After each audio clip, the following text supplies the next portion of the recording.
Bonjour et bienvenue pour cette insaisissable review. Dans le chapitre 162, il ne se passe pas grand chose, proprement dit, mais la stratégie de Shijoku contre Moronao se dévoile et donc on va voir le résultat.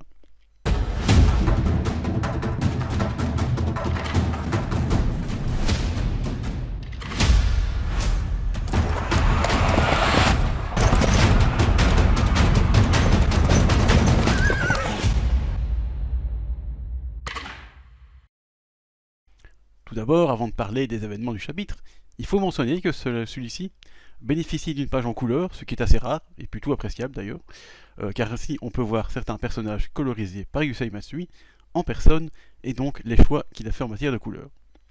Bon, Shizuku et Akie, on les avait déjà vus en couleur via les couvertures de tomes, mais Moronao, c'est la première fois qu'on le voit, donc ça fait plaisir. Bon, il n'y a pas grand-chose de vraiment extraordinaire, surprenant, mais voilà, moi j'aime bien avoir aussi les colorisations de l'auteur en lui-même. Ensuite, l'illustration de chapitre est une splendide double page en couleur avec Tokiyuki se promenant avec Shizuku tel le seigneur de son domaine qu'il aurait dû être si Takoji n'avait pas mis son grain de sel. Cette double page ayant pour thème une fête japonaise appelée Tanabata, qui est fêtée en général le 7 juillet, est très colorée et avec en plus une constellation de vœux autant des personnages du manga que du casting de l'adaptation animée qui sortira samedi au Japon. Ces vœux étaient une bonne surprise car ils font le lien entre les personnages du manga et leur adaptation animée. Bien sûr, Yusei Matsui n'a pas pu s'empêcher d'y passer un peu d'humour, comme toujours d'ailleurs, avec les vœux de Gemba, du caca et le monde. Bon, voilà, c'est tout ce qu'il veut, lui, c'est le caca et conquérir le monde. Super. Ou encore, bien sûr, une pluie d'armes pour Shina, parce qu'elle a un kiff avec les armes un peu chelou quand même, on est d'accord. Ou alors, l'autre kiff de Ayako, se partager équitablement le jeune maître. Ça, c'est toujours un truc qui me fait triper. Donc, même si c'est pas écrit de qui viennent les vœux, je pense qu'avec rien que les vœux, on peut voir qui c'est. C'est facile de savoir que le caca et le monde, c'est Gemba, parce qu'il a un kiff avec le caca et le pouvoir. Donc voilà, encore une fois, c'était une très bonne idée, je trouve, de Yusei Matsui. Mais c'est pas fini, car il y a aussi un petit clin d'œil que j'ai pas remarqué tout de suite d'ailleurs. Il m'a fallu le revoir une deuxième fois, où dans le ciel étoilé, il y a une constellation qui forme le visage comique de Yorishige. Donc je trouve ça aussi émouvant que drôle, parce que bon, forcément, Yorishige tire une tête de clown, bien sûr, parce que ça, c'est ce qu'il aimait bien faire. Donc voilà, encore une fois, toute l'illustration est donc encore une fois très bien pensée, et vraiment splendide, Yusei Matsui et son équipe, car on n'oublie pas qu'il n'est pas tout seul quand même. D'ailleurs, ici, je l'ai vu récemment sur Twitter, cette double page couleur, il y a l'illustratrice Chie Nanahara qui a assisté Yusei Matsui, comme le fait régulièrement d'ailleurs sur les pages couleurs, parce que bon, Yusei Matsui, c'est pas tout faire tout seul non plus. Ça doit être un bon mangaka, il sait pas tout faire tout seul. Donc voilà, c'est Yusei Matsui et son équipe ne déçoivent jamais quand il s'agit de pages couleurs, ou même de couverture de tome, même si il est aussi aidé par quelqu'un d'autre. Voilà, il a encore une fois, comme je l'ai dit souvent, une équipe, vraiment une très bonne équipe, pardon, et ça donne des pages en couleur magnifiques. D'ailleurs, la semaine prochaine, on en aura encore une. Franchement, ça fait plaisir. Mais voilà, après cette introduction un peu longue, bon, il fallait parler forcément de ces pages couleurs, car c'est rare, et en plus c'est magnifique, donc il fallait que j'en parle. Eh bien, rentrons dans le vif du sujet. Dans ce chapitre, ce qui est intéressant, c'est de voir d'abord la traque de Moronao pour retrouver Akie, grâce à ses fameux Tengu. Un nombre d'entre eux viennent lui faire son rapport, et c'est à chaque fois expliqué par un petit schéma du champ de bataille pour qu'on comprenne bien ce qu'il se passe et l'information qu'il délivre. C'est important pour la suite. Donc, comme je dis, c'est intéressant de voir comment Moronao gère ses troupes, mais aussi interprète les informations qu'il reçoit. Encore une fois, à chaque fois qu'il a une pensée, eh bien, c'est traduit en schéma. Encore une fois, Yusei Matsui fait ça parfaitement très bien, donc on comprend très bien ce qu'il pense et comment il en déduit les choses. Et donc franchement, ça c'est très intéressant parce que généralement, on voit ce qui se passe du côté de Tokiyuki et ses alliés, mais rarement de ce qui se passe du côté de Moronao, enfin, ou en tout cas du clan Ashikaga. Bon, ça arrive de temps en temps, mais là je trouve que c'est sympa d'avoir tout le détail de sa pensée, mais comme je l'ai dit, ce sera intéressant plus tard aussi, parce que on va voir que euh, cette interprétation aura quand même une lourde conséquence sur la fin. Du coup, Moronao comprend vite qu'il y a un faux qui est sur le champ de bataille, parce que forcément, de l'autre côté, ils essayent un peu d'enfumer Moronao avec plusieurs Akiyé qui arrivent sur le champ de bataille. Mais il y en a un qui est quand même très évident, qui sont un char énorme. Bon, on le voit, enfin, on peut pas le rater. Et c'est tellement gros que bon, Moronao comprend tout de suite que c'est le faux. Surtout que bon, apparemment ça se voit, et c'est Gemba qui est transformé en Akiyé.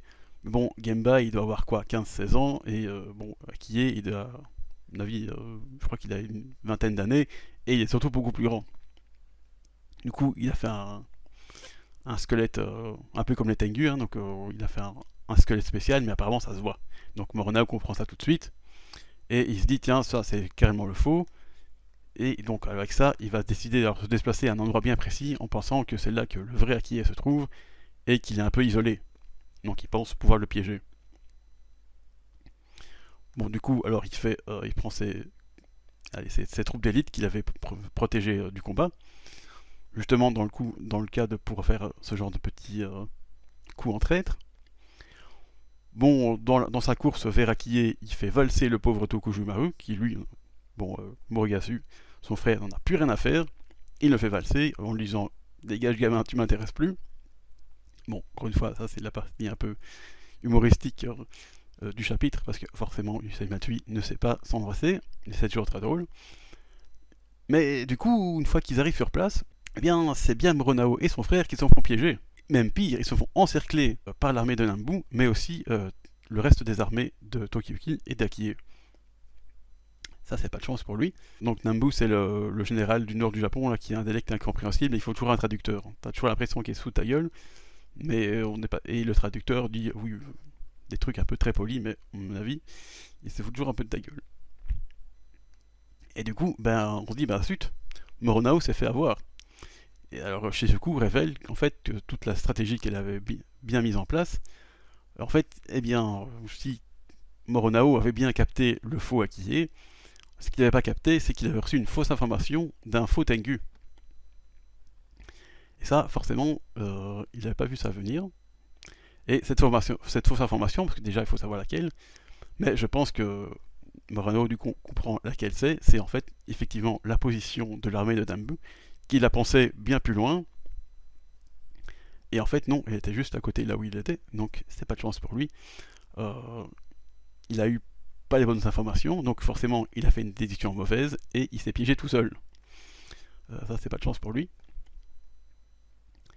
Et là c'est là vraiment que Shizuku m'épate, parce que franchement sa stratégie est déjà excellente. Hein, franchement, j'ai presque l'impression qu'elle pourrait rivaliser avec l'ancien Fubuki. Maintenant, je sais pas ce qu'il en est, mais avant qu'il aille vers le côté obscur des Ashikaga, il était quand même très bon. C'était lui le stratège, et je pense que Shizuku a vraiment pris la succession d'une manière excellente.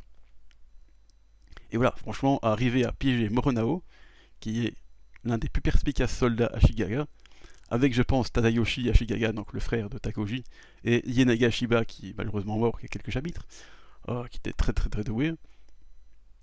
Franchement, c'est un exploit impressionnant, parce que le Moronao, tu le pièges pas comme ça si facilement. Il faut vraiment arriver à infiltrer avec son réseau d'informateurs au plus près, et ça, c'est pas quelque chose de facile à faire. Hein. Bon, après, j'encense Shizuku, mais bien sûr, cette stratégie, elle l'a sur le papier, et sans quelqu'un pour l'appliquer, cette stratégie, eh bien, ça ne pourrait pas marcher. Sans les compétences des alliés de Shizuku, et en particulier de la dernière arrivée dans le camp Hojo Kitabatake, l'ex-Tengu Natsu. Cette dernière a réussi à se présenter devant Moronao avant ses Tengu pour lui présenter un faux rapport et ainsi l'induire en erreur et le piéger. J'attendais vraiment que les compétences de Natsu soient pleinement utilisées, et là je suis pas déçu, car même si c'est bref, hein, franchement c'est une petite intervention très brève, je pense qu'on voit une demi-case de son intervention, mais c'est l'action la plus décisive de la stratégie, Donc, comme quoi, Gemba a eu raison de tout faire pour que Natsu rejoigne son camp, parce que là, sans elle, ça aurait été très compliqué quand même, hein. Vraiment, pouvoir intégrer le réseau d'information de Moronao, il faut quand même très fort, hein, parce que ces Tengu sont quand même très très très compétents. Et donc voilà, alors, encore une fois, les préparatifs du combat qu'on a vu avant, ça sert à quelque chose. Du coup, le chapitre se termine là, hein, donc avec la promesse, une intéressante promesse d'ailleurs, d'un duel entre Aki et Moronao, qui promet d'être épique, vu les compétences des deux adversaires. Mais un peu avant cela, on a pu voir que Moronao, contrairement à ce qu'on pourrait penser, hein, a bien d'autres expressions faciales que celles qu'on voit toujours, hein, celles qui je suis pas amusé là. Donc voilà, encore une fois, c'est assez rare pour le mentionner, même si on l'a vu aussi au chapitre précédent. Mais là, on en a eu plusieurs. Donc, Moronao, c'est quand même avoir d'autres expressions faciales, c'est incroyable. Généralement, quand il fait autre chose que sa tête de pas amuser, c'est que tu l'as bien eu. Et effectivement, il a été très surpris de voir que ses adversaires avaient quelqu'un de capable de battre cet Tengu à la course à l'information. Et il faut avouer que c'est quand même un bel exploit. Du coup, voilà, comme j'ai dit, il n'y a pas énormément qui se passe dans ce chapitre, même si la stratégie de Sudoku était quand même assez pas mal du tout, hein. Elle a enfumé Moronao d'une manière magistrale, je trouve. Mais voilà, c'est donc là que se conclut cette review. Je vous dis donc à la semaine prochaine pour le prochain chapitre, mais aussi pour le premier épisode de l'adaptation animée qui commence enfin. Au revoir.